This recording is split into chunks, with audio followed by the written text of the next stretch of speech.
Kun sagalee qeerrooti. Sagaleen qeerroo torbaanitti guyyaa 3 diddaa uummata Oromoo fi saboota cunqurfamoo impaayera biyyattii mara akkasumas shira mootummaa abbaa irree wayyaanee kan gabaasu. Kun sagalee qeerrooti. Onkololeessa 27 harka fuunee nageenyi badhaadhaa akkam jirtan dhaggeeffattoota keenya kabajamoo fi jaallatamoon qophii sagalee qeerroo. Kun qophii sagalee qeerroo kallattiin Oromiyaa irraa tamsa'aa jiru keessummeessuun qophii waliin kan jiru an Urjii Sabaati. Dhaggeeffattoota keenya akkuma barame duraa duubaan qophii keenya yeroon isin biraan ga'u jalqaba irratti oduu isin dhageessisna. Ittaansuudhaan immoo yeroo darbee seenaa jeneraal Huuseen Bunee waliin ilaallee turre. Har'a immoo seenaa Biishee Garbaa kutaa 1ffaa isiniif dhiyeessina. Itti daballees qophii addaa waamicha qeerroo bilisummaa irraa dhiyaate qabsoo bilisummaa Oromoof ilmaan Oromoo walirraa hafuu hin qabnu kan jedhus of harkaa qabna. Akkasumas wallee warraaqsaas ni qabna, nu faana bu'aa.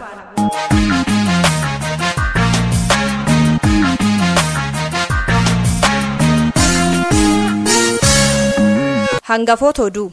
Naannoo Gambeellaa keessatti sabni Majangar sababa waraanaan fonqolee beelaaf dhukkubaaf saaxilamaa jira. Wayyaaneen dhaabbata Sidaamaa Liberation Front jedhamee yakka shororkeessummaan cuubuuf shira xaxaa jirti. Godinaalee Oromiyaa keessaa ABO'n seeneera jechuun wayyaaneen sakatta'iinsa ifaajaa jirti. Filmaata dhufaa jiruuf hojjettoota mootummaa faayidaan mooksuu fi doorsisuun jalqabame. Kun hangafoota oduuti, babal'ina oduuf jaalbiiftu galmoo. Naannoo Gambeellaa keessatti sabni Majangir lafa isaa aangoota wayyaaneetiin irraa fudhatame deeffachuuf waraana jalqabe itti fufee jira.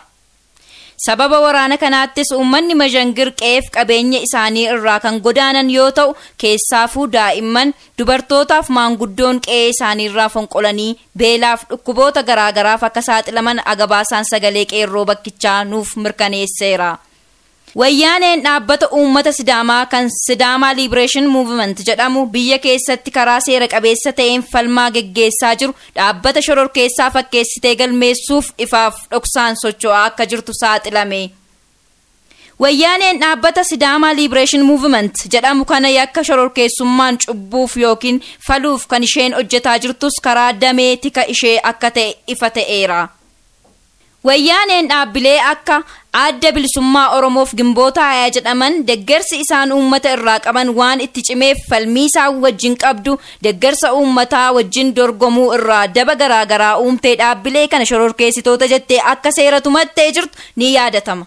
Godina Harargee aanaa Burqaa Tirtiraatti wayyaanonni adda bilisummaa Oromootu seenee jira jechuun sakatta'insaaf akka tibirbiraa jiran addaateera. Akkasumas bifa wal fakkaatuun godina Orroo Guduruu Wallaggaa naannawaa Sukkaar Fincaa'aa fi godina Wallagga Ba'aa aanaa Limmuu keessatti sakatta'insi kun itti fufee jiraachuu maddeen keenya eeraniiru.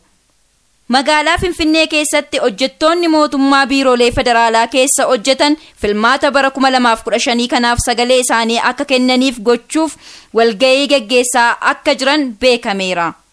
Walga'ii kanas kan geggeessaa jiru muudamtoota EPRDF biiroolee irra jiran yoo ta'u, tooftaa isaaniittiin hojjettoota kanarraa sagalee argachuuf yaalaa jiran karaa hoogganoota isaanii faayidaa adda addaan mooksuuf doorsisuu akka ta'es irra ga'ameera. Oduun keenyaarraa kanumadha. Qophiilee keenyaaf waliin turtii gaarii.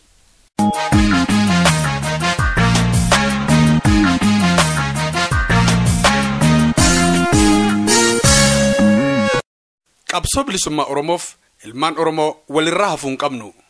Waamicha qeerroo bilisummaarraa dabre. Uummanni Oromoo biyyi isaa gitabittoota Habashaa kaabaa dhufaniin weeraramee bulchiinsi mataa isaa jalaa diigamee gabroomee yeroo qabeenya isaa diinni itti bashannanee jiraatu Oromoon cunqurfamee biyya mataa isaa irratti akka halagaatti ilaalamaa gadaantummaan erga buluu jalqabee jaarraa tokkoo fi walakkaa lakkoofsisee jira. Ergasii as Oromiyaan uumamaan kan Oromoo taatee otoo jirtu qabatamatti garuu dachee diinnan Oromoo irratti bashannanii jiraatan dachee ilmaan Oromoo irratti dararamanii fi ajjeefaman taatee argina. Har'a dachee Oromiyaa kan bulchan diinnan Oromoo ilmaan Oromoo ajjeesanii darbanii taayitaa qabatan gitabittoota Habashoota kaabaati. Qabeenya Oromoo saamee kan tuullatee harkaa qabu abbootiin dinagdee dureeyyiin guutuutti isaanidha. Albuddan biyyattii kan saamee gurgurachaa jirusi isaanumadha. Afaan waliigaltee biyyattii afaan isaaniiti. Walumaa galatti Oromummaan biyya isaa irratti kabajamuu malee har'a Oromummaa jechuun Oromoof yaaddoo diinaaf ammoo yakka taheeti argaa jirra. Haa ta'u malee Oromoon erga biyya isaa diinnan weeraramee jalqabee yeroo inni itti gabrummaa tole jedhee simate hin turre. Oromoon diina biyya isaa meeshaalee ammayyaa hidhatee weerare eeboo fi gaachanan fardaa fi kaannisaan lolaa ture malee takkaa dhaba waakkatee gabrummaaf hin sudunne. Gootonni calanqoo kanneen akka Bakarwaaree, goototni Anoolee kanneen akka Haroo Qeerroo kana dhugaa bahu. Isaanii asittis gootonni Oromoo jaarraa hunda keessatti walabummaa Oromiyaa fi bilisummaa Oromoof wareega bara isaanii gumaataa darbaniiru. Kanneen akka Jeneraal Hussein Bunee, Jeneraal Waaqoo Guutuu, Sheek Bakrii Saphaloo, Haji Adam Saadoo, Sheek Bakrii Saphaloo, Baaroo Tumsaa, Elamoo Qilxuu, Jeneraal Taaddasaa Birruu, Maammoo Mazammir, Hayilamaaraam Gammadaa, Alamuu Qixxeessaa fi kan kana fakkaatan kanneen siidaa qabsoo Oromoo ta'an abbootii keenya kumaatama waamuu dandeenya. Har'as ilmaan Oromiyaa qabsoo Oromoof amanamoo ta'an galfata qabsoo kanaa jabeessanii qabatanii firii itti gochaa jiru. Lakkuma gabroonfattoonni Oromoo irratti walgeeddaraa dhufan qabsoon Oromoos dhalootarraa dhalootatti darbaa dhufe malee hin dhaamne. Weerartoota wayyaanee falmuun goototni dargaggootni Oromoo seenaa boonsaa galmeessaniiru galmeessaas jiru. Qabsoon Oromoo gaggeeffamaa turee fi har'as jiru gaaffiin isaa tokkoo fi tokkodha. Kunis gaaffii abbaa biyyummaa Oromooti. Oromoon hiree mataa isaatiin akka murteeffatudha. Qabsoon kun har'aan tana bifa ijaaramee fi qindaaween saayinsaawaa ta'ee jabaatee itti fufee jira. Sadarkaa amansiisaa qofa otoo hin taane sadarkaa xumuraa irra gahee jira. Har'aan tana qabsoon Oromoo sadarkaa qalbii uummattoota addunyaa hawwaturra gahee jiraachuun hubatamuu qaba. Bu'aaleen qabsoo kanarraa argamanis ifatti mul'achaa jiru. Daran qabsoo kana finiinsuun xumura itti gochuuf galma barbaadamuun geessisuuf ammoo tinnisa hunda keenyaa barbaachisa. Yeroo har'aa dammaqinsi hawaasa keenyaa sadarkaa dammaqinsa diinnan keenyaarra dachaa hedduun caalee jira. Kun bu'aa qabsoo Oromoo bara dheeraaf gaggeeffamaa as gaheeti malee bu'aa qabsoo halkan tokkotti dhufe miti. Tokkummaa Oromoon qabu yeroo kamiyyuu caalaa sadarkaa amansiisaatti tarkaanfatee jira. Yeroo Oromoon bahaa tuqamu inni dhihaa kaabaa fi gilduu galaa hundi waliin sosso'a. Gaaffii Oromoon hundumtuu qabu gaaffii tokkodha. Gaaffii walabummaa Oromiyaati. Bilisummaan Oromoo otoo walabummaan Oromiyaa hin mirkanaa'in argamuu akka hin dandeenye irratti walii galameera. Galiin qabsoo Oromoo kamuu hiree mataa ofii ofiin murteeffachuudha. Akeeka kanaafis dhaabasaa kallacha adda bilisummaa Oromoo jalatti ifatti hiriiraa jira. Dargaggoon biyya keessa jirus qeerroo bilisummaa jalatti gurmaa'ee falmaa itti fufeera. Haala kanaanis yeroo hirmaannaan uummataa keessaafuu dargaggootaa dachaa hedduun dabalee barattoonni qalama qabatanii alaabaa adda bilisummaa Oromoo qabatanii diina kuffisanii kufaa jiran irra geenyeerra. Kanarraa ka'uun 9 bara 2014 guyyaa fincila diddaa gabrummaa Oromoo jennee labsuun bifa haaraa fi qindaa'aa ta'een gara qabsoo akkaan finiinaa ta'etti seenuun keenya ni yaadatama. Guyyaan kun baranas haala owwaa ta'een kabajamee kaayyoo kaayyate hamma galmaan gahuttis itti fufuuf guyyaa itti wa'aadaasaa haaromsatudha ta'a. Goototni qabsoo kanarratti lubbuu isaanii wareegan ilmaan keenyadha. Kaawwan kaanis qaamaa hir'ataniiru. Akkasumas hedduun hojiirraa barnootarraa ari'atamaniiru. Qabeenya guddaa kan irratti dhabanis baay'eedha. Kanaaf qabsoon kun qabsoo Oromoon lubbuun jirru hundi irraa ooluu yookaan irraa hafuu itti dandeenyu miti. Akkuma biyya keenya dhabne gootota keenya abbootii fi hawwan obboleettii fi obboleessa saa'ibban keenya jaallan qabsoo lammiilee keenyaa fi ilmaan keenya qaqqaalii itti dhabneerra. Garatti boodatti irraa deebinu hin qabnu. Kanaafuu irree tokkoon hundi keenya bakka jirru kaanee diina keenya irratti aggaammii haxxummaa fudhannee biyya keenya haa dhuunfannu. Qabsoo bilisummaa Oromoof ilmaan Oromoo walirraa hafuu hin qabnu. Onkololeessa 27 bara 2014.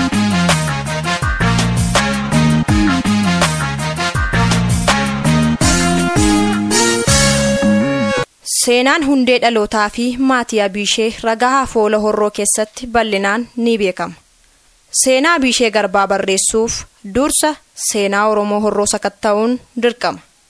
Kanaan ala seenaan Abiishees hir'uu waan ta'uufi Abiishee Garbaa hidda Oromoo Maccaa Subbooqaa Horroo keessaa madde. Horteen Horroo, Aanaalee Horroo, Abbayyii Coommaan, Tulluu Waayyuu yookaan Habee Dongoroo fi Jaardagaa Jaartee Harraa keessatti argamu. Horroo teessuma lafa karaa bahaan, laga Fincaa'aan, dhihaan laga Angar Dhidheessaan, kaabaan Sulula Mormoriin yookaan Abbayyaa fi kaaba dhihaa aanaa Jimmaa Gannaatiin daangeffama. Abiisheen haadha isaa Dagattee fi abbaa isaa Garbaa Hurruubaarraa dhalate. Hanqinaa fi hirrina ragaa barreeffamaa fi fageenya yeroon odeeffamoonni bara dhaloota Abiishee himuun rakkisaa ta'us akka dhaha gadaatti yeroo gaa'ila warra isaa irratti hundaa'uun walakkeessa 1830 hanga 1835 akka ta'e ni tilmaamama. Aadde Dagattee fi Garbaan ilmaan dhiiraa 6 fi dhalaa 2 qabu. Isaanis Abiishee, Fandalalaa, Hulloo, Dooree, Daansee, Lubaa, Qanaatuu fi Bushoodha. Abiisheen maatii isaaf dhala hangafaati. Hiikaan jecha Abiishee nama jabaa jechuudha. Abbaan Abiishee Garbaan wayita du'e yoo xiqqaate umurii waggaa 45 yoo guddate immoo waggaa 51 ta'a. Abiisheen ilma hangafaa Garbaa Hurruubaa bara du'a abbaa isaa dargaggeessa umuriin naannoo waggaa 20ti. Abiisheen akkuma jajjabaataa deemeen caalaatti kan isa qare haadha ta'uun eerama. Abiisheen ajjeesaa ture. Ajjeesummaan madaallii gootummaa fi cimina dhala Oromoo keessaa tokko. Dargaggeessa Oromoo dur goota ta'uusaa beekamummaa fi fudhatamummaa guutuu kan ittiin argatu yoo ajjeesedha. Akka abbootii ragaatti Abiisheen arbajjeesee lootii faachaa naqateera. Ajjeesanii faachaa qabaachuun gootummaa jechisiisuurra darbee akka madaallii dhiirummaatti ilaalama. Abiisheen gaa'ila kan raawwate erga abbaan isaa du'ee booda ta'uu odeeffamootni ni eera. Abiisheen haadha manaa 2 qaba ture. Isaanis Hiituu fi Bilillee jedhamu. Abiishee Garbaa ka'umsaa fi jabana mootummaa isaa walakkeessa jaarraa 19ffaa yookaan 1850 keessa Oromiyaa keessatti abbootiin salgii sirna mootummaa dhaalaa hundeessuu ragaan seenaa ni hima. Kanneen keessaa Abiishee Garbaa naannoo bara 1856tti humnaan aangoo fi olaantummaa seeraa fi tooba gadaa cabsee mootummaa dhaalaa 14 Horroo yookaan Horroo Horrittii buurse. Horroo Horrittiin moggaasa maqaa gamtoominaa duuchaa miseensa Horroo ittiin wal waamuudha. Horrittiin mararoo jaalalaa fi kabaja Horroo waliin galan waliifis ta'u qabiyyee yookaan naannoo sanaaf qaban mul'isu. Karaa biraan gaafa xiiqii fi rakkinaa tumsa wal gargaarsaa wal taasisuuf ittiin wal onnachiisuuf oola. Horrittiin lammummaa yookaan miseensummaa fi mirga guutuun miseensi tokko mul'isa. Duudhaa wal fakkaataan kun Oromoota Arsii biratti Arsoomaa jedhama. Abiishee Garbaa baroota gadaa 3 hin caalleef Horroo Horrittii irratti moo'uu ragaaleen ni himu. Kun umurii marroo gadaan yoo herregame waggoota 16 hanga 24 jidduu yookaan gadaa 2 yookaan waggaa 16 xumuree gadaa 3ffaa yookaan waggaa 17 hanga 24 keessa jechuudha. Kanaaf Abiishee yoo xiqqaate waggoota 17 yoo baay'ate waggoota 24 jiddu galeessaan waggoota 20 bulcheera. Abiisheen mootiidha. Barreeffama kana keessatti jechii fi yaadrimee mootii fi mootummaa jedhu bal'inaan dhimma ba'ameera. Abiisheen jabana bulchiinsa gadaa 3 hin caallee kana keessatti mootummaa Horroo Damboobaa uumuuf carraaqii taasiseen sabbooqaalee hedduu of jalatti qindeessuu, qabiyyee fi daangaa qubsuma Horroo alatti babal'ifachuu, sirnaa fi caasaa bulchiinsaa, siyaasaa fi humna loltummaa ijaaruun mootolee biroo injifatee of jalatti bulchuu fi olaantummaa mootummaasaa fudhachiiseera. Akka yaadrimee naannoo sanaatti mootolee hedduu kan moo'ee mootii jedhama. karaa biraan imaltootiin jaarraa 19ffaa naannoo sana daawwatan barruu isaanii keessatti biyyootaa fi bulchitoota warra maccaa kanneen mootummootaa yookaan isteetis jechuun eeraniiru. Egaa dhaggeeffattoota keenya seenaa bishee kutaa 1ffaa xumurree jirra. Kutaa 2ffaa sagantaa taanutti waliin ilaallaa. Horaa bulaa. Yaade argachuufi medikoona gootuufi galata keerabbi Oromiyaan bilisabamuuf birbadamuufi walabamuufi kaa'adoon bare'oofi.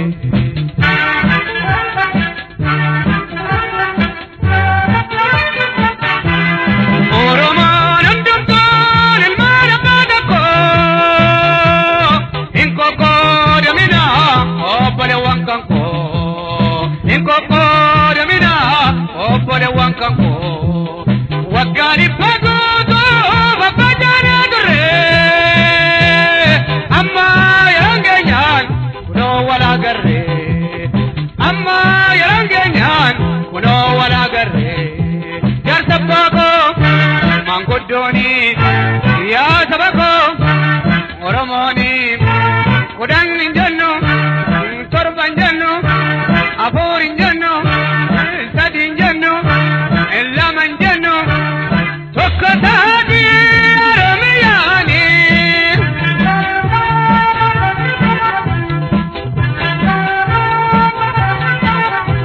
gadi musim wanda boke mena sirbika akabake malif tete bishangama animbeko ada horma nati sirba morma jagoyege ragadake echsake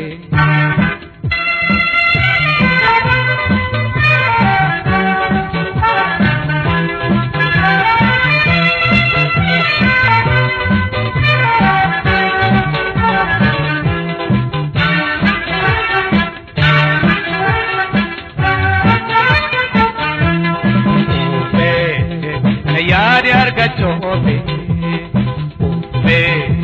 medikoona gootuufi galata keerabbi Oromiyaan bilisabamuuf birbadamuufi walabamuufi kaa'adoon bare'oofi.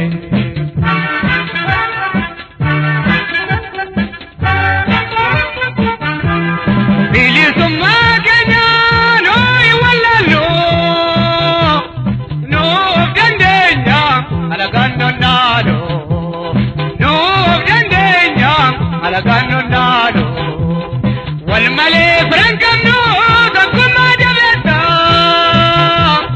tamsasitti dhaama saba koo dhageessa tamsasitti dhaama Oromoo dhageessa jarsabaa koo mangodoni ya sabako Oromoni Islaman jannu Kristanan jannu Nusadin jannu Laman jannu tokkotadi Oromiyani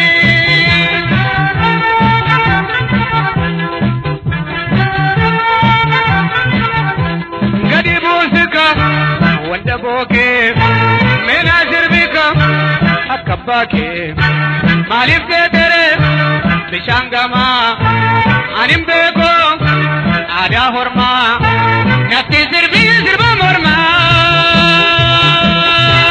jagoyege.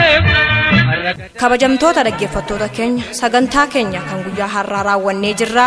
Qophii itti hanga walitti deebinutti nagaan tura. Injifannoo uummata Oromoof. Gadaan gadaa bilisummaati.